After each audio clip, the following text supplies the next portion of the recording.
Hello friends. आज एक नए जोश के साथ एक नए टॉपिक को कवर करने जा रहे हैं पीडिया में। तो जैसा कि जानते हैं कि मैं किसी भी टॉपिक को पढ़ाने से पहले उसका एक क्लिनिकल एक्सपोजर देता हूं। उस टॉपिक को पढ़ाने से पहले एक क्लिनिकल क्वेश्चन पुटअप करता हूं, जो कि आप अंत में, इस लेक्चर के अंत में, उसका आंसर देने के काबिल हो जाएंगे। तो यहाँ पर मेंटल चेकअप करने के लिए हम एक क्वेश्चन पुटअप कर रहे हैं। क्वेश्चन क्या है? क्वेश्चन है कि एक 6 साल का बच्चा आपकी ओपीडी में आता है और उसके जो पेरेंट्स हैं वो कंप्लेंट करते हैं कि उस बच्चे को फीवर है, हाई ग्रेड फीवर है, कफ आ रहा है, खांसी आ रही है और कोराइजा है। कोराइजा में रनी नोज और स्टफ्ड नोज यानी कि कंजेशन आपको मिलेगा। ठीक। और कंजक्टिवाइटिस है, कंजक्टाइवा का इन्फ्लामेशन, जिसमें आंखें एकदम लाल हो जाती हैं। ठीक। तो ये सारी चीज़ें 3 दिन से उसको हो रही है। जब आपने एग्जामिनेशन किया तो ओरल कैविटी में जो मोलर दांत है और वो भी लोअर मोलर टीथ, ठीक, उसके अपोजिट साइड बक्कल म्यूकोसा पे आपको कुछ लीजन दिखाई देते हैं। और वो लीजन कैसे हैं? White spot with erythematous base. मतलब कैसा है लीजन? कि बेस तो रेड है और उस पर एक वाइट स्पॉट है। ठीक। तो आपकी डायग्नोसिस क्या होगी? रूबेला, रूबियोला, स्कारलेट फीवर या चिकन पॉक्स। अभी जब आप लेक्चर को पढ़ लेंगे, अभी परेशान मत होइए, जब आप लेक्चर को पढ़ लेंगे तो इस क्वेश्चन को करने में आप समर्थ हो जाएंगे। ठीक। आइए हम अपने लेक्चर की ओर बढ़ते हैं। तो लेक्चर का नाम है मीजल्स। मीजल्स को गांव देहात की भाषा में खसरा भी बोलते हैं। क्या बोलते हैं? खसरा। ठीक। अब ये जो मीजल्स है इसको पहले रूबियोला भी बोला जाता था। रूबियोला एक लैटिन वर्ड है जिसका अर्थ है रेड स्पॉट। ठीक। अब ये एक सीरियस चाइल्डहुड यानी कि बच्चे में होने वाली एक्जेंथमेटस वायरल इलनेस है। ठीक। एक्जेंथमेटस का मतलब होता है, एक्स का मतलब होता है आउट। ठीक। एंथेमा का मतलब होता है, एंथेमा का मतलब होता है इरप्शन। एंथेमा का मतलब होता है इरप्शन। तो एक्जेंथेमा का अर्थ है क्या? कि ऐसी बीमारी जिसमें शरीर के बाहर रैसेस निकल रहे हैं स्किन पर। ठीक। और वायरल इलनेस है यानी कि मीजल्स जो है वायरस के कारण होने वाली बीमारी है। अब देखो कि इसके लिए जो है इम्यूनाइजेशन हो रहा है, वैक्सीनेशन की जा रही है। और लेकिन अभी ये एक मेजर कॉज है मॉर्बिडिटी और मॉर्टेलिटी का। ये दो टर्म दिए गए हैं, मॉर्बिडिटी और मॉर्टेलिटी। इनका अर्थ समझिए। मॉर्बिडिटी का मतलब होता है स्टेट ऑफ डिजीज यानी कि बीमारी की अवस्था, और मॉर्टेलिटी का मतलब है उस बीमारी के कारण होने वाली मृत्यु। ठीक। तो जो डेथ रेट है ड्यू टू मीजल्स, ये ग्लोबली 1 लाख पर ईयर है। ठीक। हर साल 1 लाख लोग इस मीजल्स के कारण उनकी डेथ हो जाती है, और जिसमें इंडिया 25% कंट्रीब्यूट करता है। यानी कि अगर 1 लाख मृत्यु पूरे ग्लोबली हो रही है, ग्लोबल में हो रही है, पूरे वर्ल्ड में हो रहा है, तो 25,000 जो केसेस हैं वो इंडिया से होंगे। ठीक। लेकिन फिर भी इम्यूनाइजेशन के कारण जो है इसके केसेस और डेथ रेट कम हुए हैं। लेकिन फिर भी ये एक बर्डन है अब भी हमारे समाज पर। अब इसकी एटियोपैथोजेनेसिस देखते हैं, कारण क्या है। तो इसका कारण है मीजल्स वायरस। ये जो मीजल्स वायरस है ये एक आरएनए वायरस है। ठीक। ये, इसकी फैमिली का नाम है पैरामिक्सो वायरस और जीनस क्या है? Morbilli virus. ठीक। ट्रांसमिशन कैसे होता है? तो ट्रांसमिशन दो तरीके से हो सकता है। एक तो डायरेक्ट ट्रांसमिशन होता है और दूसरा है इनडायरेक्ट ट्रांसमिशन। जो डायरेक्ट ट्रांसमिशन है, इसमें होता क्या है कि जो इन्फेक्टेड पर्सन रहेगा उसके कफिंग और स्नीजिंग से निकलने वाले ड्रॉपलेट्स को, जिसमें कि वायरस मौजूद है, उसको अगर ये जो हेल्दी पर्सन है, अगर डायरेक्टली इनहेल करेगा डायरेक्टली इनहेल करेगा तो इससे इसको मीजल्स होने का खतरा रहेगा।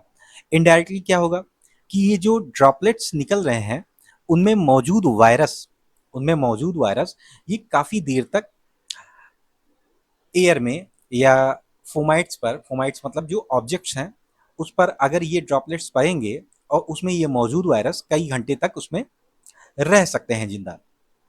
अगर उन फोमाइट्स पर पड़े ड्रॉपलेट्स को ये हेल्दी बच्चा अपने हाथ से छू करके आंखों को, नाक को या मुंह को टच करता है तो उससे ये वायरस ट्रांसमिट हो जाता है हेल्दी पर्सन में। ठीक, उससे ये वायरस स्प्रेड कर जाता है। तो ये हो गया इनडायरेक्ट ट्रांसमिशन और डायरेक्ट ट्रांसमिशन। अब जब ट्रांसमिशन हो गया और ये वायरस एक हेल्दी पर्सन के रेस्पिरेटरी सिस्टम के थ्रू लंग्स में चला गया तो लंग्स के ट्रैकिया और ब्रोंकाई में मौजूद जो एपिथेलियल सेल हैं उनको ये इन्फेक्ट करने की कोशिश करती हैं। कैसे इन्फेक्ट करेंगी? तो ये जो वायरस है, ये प्यारा सा जो वायरस है मुस्कुरा रहा है, अभी देखिए सीटी बजाते हुए ये एंट्री ले रहा है। तो इस पर, इसके सरफेस पर कुछ प्रोटीन मॉलिक्यूल होते हैं जो कि इसके एडहेशन में, इसको अटैच होने में, इसके फ्यूजन में ठीक हेल्प करते हैं। तो कौन कौन से प्रोटीन है? इसके प्रोटीन है एच प्रोटीन जिसे हीमोग्लूटिनिन प्रोटीन बोलते हैं और एक एफ प्रोटीन होता है जिसे फ्यूजन प्रोटीन बोलते हैं। ऐसे ही एपिथेलियल पर रिसेप्टर्स होते हैं जिन पर ये जाकर के अटैच करेंगे। तो जो होस्ट का एपिथेलियल सेल का रिसेप्टर है उनके नाम है CD46, CD150 और नेक्टिन 4। ठीक, होता क्या है कि जब ये वायरस लंग्स में एंटर करता है तो एंटर करने के बाद ये एपिथेलियल सेल को इन्फेक्ट करता है। करेगा क्या कि वायरस जो है जा करके ये जो रिसेप्टर हैं इन पर एच प्रोटीन के माध्यम से अटैच हो जाता है। अटैच होने के बाद क्या करेगा? अटैच होने के बाद ये फिर फ्यूजन प्रोटीन के माध्यम से इससे फ्यूजन प्रोटीन के माध्यम से इससे जुड़ जाएगा अच्छे से। अब जुड़ने के बाद करेगा क्या कि ये इस एपिथेलियल सेल के अंदर अपने आरएनए मॉलिक्यूल को, अपने जेनेटिक मटेरियल को इंट्रोड्यूस कर देगा जो कि सिंगल स्ट्रैंडेड आरएनए है। अब ये जो आरएनए है, जो single stranded RNA epithelial cell में आया है, इसमें दो चीजें होंगी। पहला तो रेप्लिकेशन, यानी कि अपने जैसी रेप्लिका बनाएगा, सिंगल स्ट्रैंडेड आरएनए का रेप्लिका बनाएगा। और दूसरा होगा ट्रांसक्रिप्शन। ट्रांसक्रिप्शन का मतलब है कि आरएनए से एमआरएनए बनेगा और फिर उस एमआरएनए से ट्रांसलेट होगा वायरल प्रोटीन। ये जो एमआरएनए बन रहा है वो किसके थ्रू? आरएनए पॉलीमरेज एंजाइम के थ्रू बनता है। नाउ ये वायरस जो ट्रांसलेशन के माध्यम से जो प्रोटीन बना रहे हैं, एच प्रोटीन, एफ प्रोटीन, अब ये करेंगे क्या कि रेप्लिकेशन के दौरान तैयार हुए ये आरएनए के जेनेटिक मटेरियल को ले करके और प्रोटीन को लेकर के ये असेंबल हो जाएंगे। और असेंबल होने के बाद जो सेल मेम्ब्रेन की लिपिड है उस उसमें उसमें एनवलप होकर, उसमें रैप्ड होकर, लिपिड के एनवलप में रैप होकर के ये सेल से बाहर आ जाएंगे। ठीक, अब जब ये सेल से बाहर आ गए, एपिथेलियल सेल से बाहर आने के बाद होता क्या है कि वहां पर लोकली मैक्रोफेजेस रहते हैं और डेंड्राइटिक सेल्स रहते हैं। ये सब मोनोसाइट्स हैं। ये करेंगे क्या? इन वायरसेस को एनगल्फ कर लेंगे। एनगल्फ करने के बाद क्या करेंगे? एनगल्फ करने के बाद ये लिम्फोसाइट्स के पास ले जाएंगे। जो लिम्फ नोड में मौजूद लिम्फोसाइट्स हैं उनके पास ले जाएंगे फर्दर इनको मारने के लिए। लेकिन वहां पर ये मरते नहीं हैं, ये किसी तरह से डोज देकर बच जाते हैं। और बचने के बाद ये फिर ब्लड में स्प्रेड होंगे और ब्लड से ये दूसरे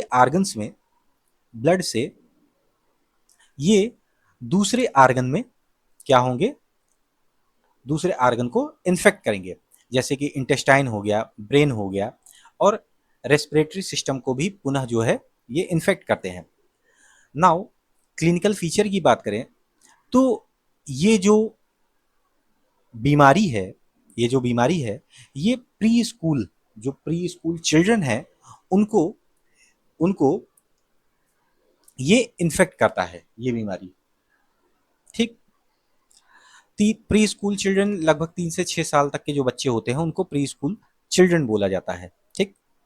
नाउ जो इन्फेंट्स हैं यानी कि 1 साल तक के बच्चे, उनमें क्या होता है कि उनमें मदर से प्लेसेंटा के माध्यम से एंटीबॉडीज बच्चे में आई रहती है, जिसके कारण वो इस बीमारी से इम्यून रहते हैं। लेकिन धीरे धीरे होता क्या है कि ये जो ट्रांसप्लेसेंटल एंटीबॉडी ट्रांसमिट हुई है बच्चे में, ठीक, वो होगा क्या कि वो धीरे धीरे 6 से 9 महीने के अंदर वो डिके हो जाएगा। इसीलिए जब हम वैक्सीनेशन करते हैं तो इस बात का ध्यान रखा जाता है कि 9 मंथ कंप्लीट होने के बाद ही वैक्सीनेशन किया जाए एमआर का, यानी कि मीजल्स और रूबेला वायरस का। क्यों करते हैं इसका कारण मैंने बता दिया कि 6 से 9 महीने तक में ये जो ट्रांसप्लेसेंटल एंटीबॉडीज बच्चे में आई है वो डीके कर जाता है। नाउ क्लिनिकल फीचर को देखने के लिए हम देखते हैं इसमें कई फेजेज में इसके क्लिनिकल फीचर को डिवाइड किया गया है। पहला है इंक्यूबेशन पीरियड। अभी इंक्यूबेशन पीरियड हम बताते हैं क्या है। फिर प्रोड्रोमल पीरियड होता है। देन इरप्टिव फेज आते हैं या इसी को एक्जेंथम फेज बोला जाता है। और उसके बाद रिकवरी फेज आता है। और इतना अगर बच्चा सर्वाइव कर गया तो वो लाइफ लॉन्ग इम्यूनिटी हासिल करता है। हर हार्ड वर्क के बाद एक जीत होती है। ठीक। और वही जीत है लाइफ लॉन्ग इम्यूनिटी के रूप में। तो हम इंक्यूबेशन पीरियड देखते हैं। इंक्यूबेशन पीरियड क्या है?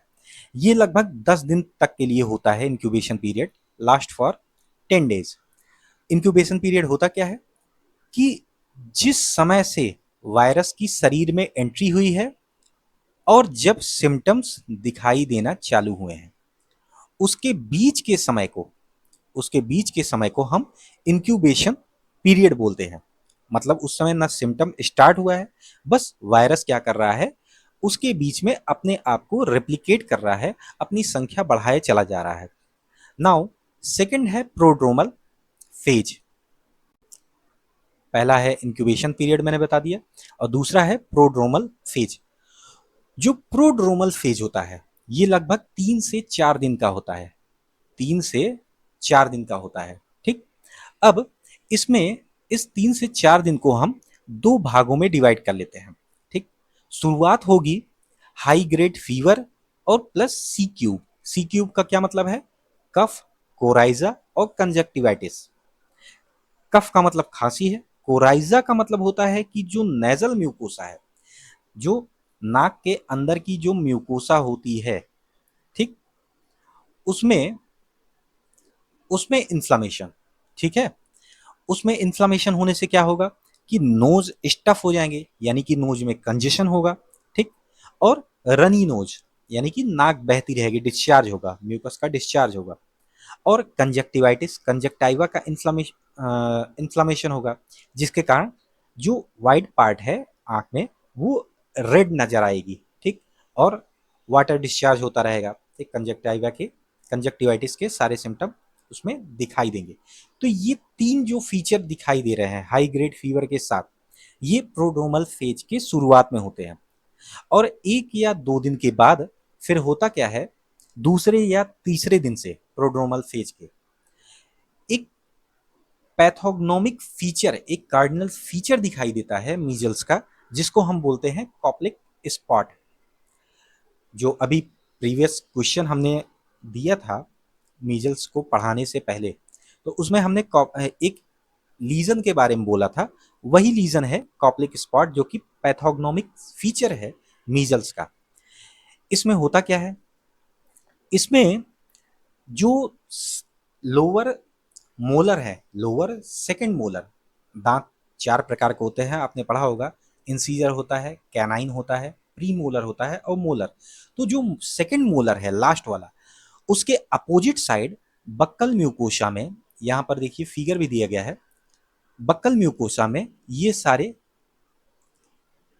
आपको स्पॉट्स नजर आ रहे हैं। देखिए ये जो स्पॉट्स है इसमें व्हाइट ग्रेन जैसे दिखाई दे रहे हैं सैंड के, ठीक, जैसे बालू के ग्रेन्स है, और उसके नीचे जो बेस में क्या है, लालिमा है, यानी कि एरिथमेटस बेस। तो white grains of sand like lesion with erythematous base, ठीक, कहां पर पाया जा रहा है, opposite to the lower second molars on the buccal mucosa, ठीक। ये कॉप्लिक स्पॉट हम एग्जामिनेशन में पाएंगे। नाउ जो थर्ड है वो है इरप्टिव फेज या एक्सैंथम फेज। एक्सैंथम का हमने बताया था मतलब कि इरप्शन यानी रैसेस निकलेंगे। तो होता क्या है, जो चौथा दिन होता है यानी कि प्रोड्रोमल फेज के समाप्त होने के बाद जो चौथा दिन होता है उसमें क्या होता है कि उसमें फीवर बढ़ेगा, फीवर राइज होगा, और जो रैश होते हैं वो निकलना चालू होते हैं। रैश कैसे रहेंगे, फेंट टाइप के रहेंगे, धुंधले होंगे, रेडिश होंगे और मैक्यूल होगा। मैक्यूल मतलब होता है फ्लैट, ठीक, ना तो उभरा रहेगा ना तो डिप्रेस रहेगा, एकदम फ्लैट रहेगा ये रैश, ठीक, जिसको टच करने पर फील नहीं होगा, ठीक।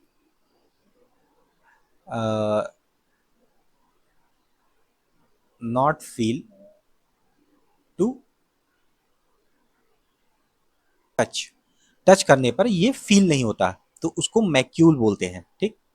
और ये जो मैक्यूल निकल रहा है ये किस तरीके से निकलेगा, सेफेलोकॉडल प्रोग्रेशन में।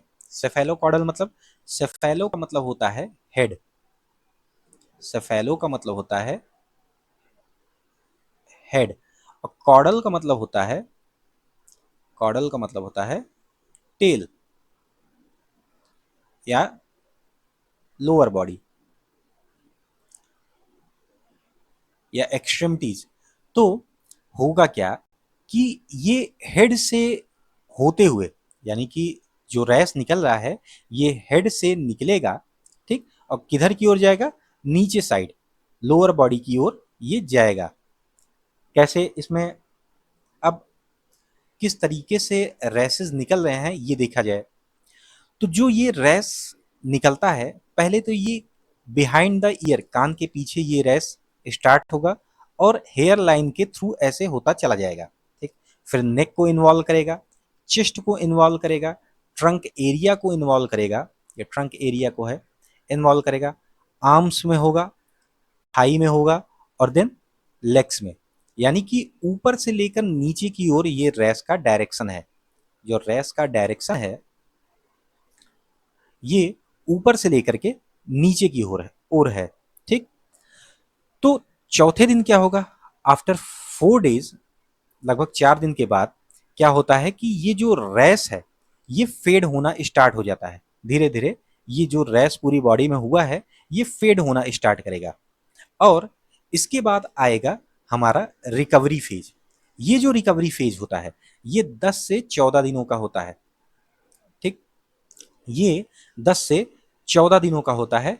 इसमें होगा क्या कि इसमें जो फीवर है वो सबसाइड कर जाएगा, यानी कि टेम्परेचर जो बच्चे का है वो धीरे धीरे नॉर्मल की ओर जाना चालू कर देगा। और क्या होगा, और इसमें जो रैश है वो धीरे धीरे फेड होता रहेगा और ब्राउनिश डिस्कलरेशन छोड़ के जाएगा, ठीक। और फाइन ब्रेनी डिस्कॉमेशन होगा। फाइन ब्रेनी मतलब होता है कि जो घास की भूसी होती है उसके जैसा स्किन जो है पील होगा, यानी कि निकलेगा, स्किन छोड़ेगी धीरे धीरे, ठीक। और जो फाइनल सिम्टम बचा रह जाता है वो रहता है कफ, ठीक। बच्चे का जो भूख है वो इम्प्रूव करेगा, बच्चे को जो भूख नहीं लग रही थी वो भूख लगना स्टार्ट हो जाएगी और चाइल्ड बेटर फील करेगा। तो अब जब इतनी चीजें बच्चे सरवाइव कर ले गए तो जब वो रिकवर करेंगे उसके बाद उनको लाइफ लॉन्ग इम्यूनिटी हासिल होती है,